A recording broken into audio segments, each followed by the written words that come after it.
Hello everyone and welcome to part 2 of the half track. After evaluating the first version, I put a lot of effort into fixing all the flaws I found.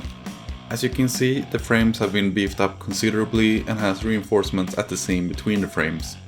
The front suspension has been remade to extend less to the sides.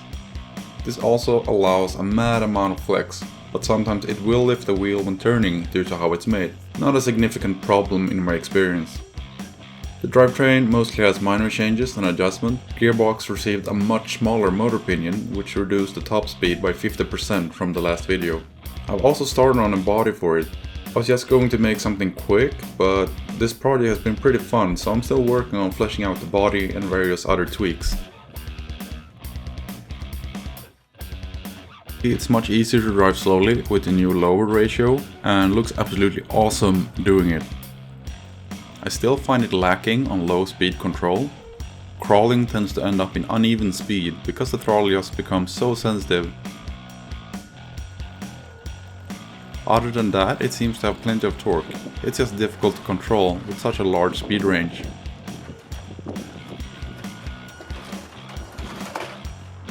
On slippery surfaces, it tends to understeer a lot due to the tracks being locked to each other and having a lot more traction than the tires.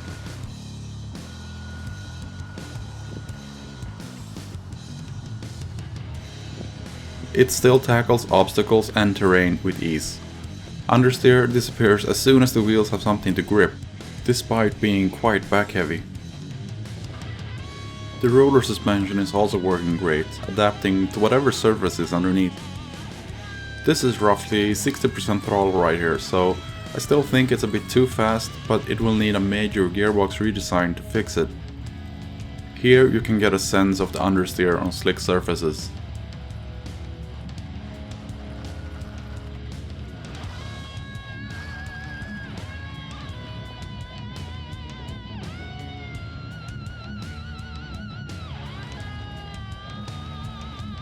We shot this little clip specifically to show that it's way too fast at full throttle. And yeah, dramatic rollover. Was looking quite dramatic, only one track link broke in the crash. Shouldn't be too hard to replace it. Other than that, I need to keep working on the body and change the gear ratio to make it even easier to crawl at low speeds.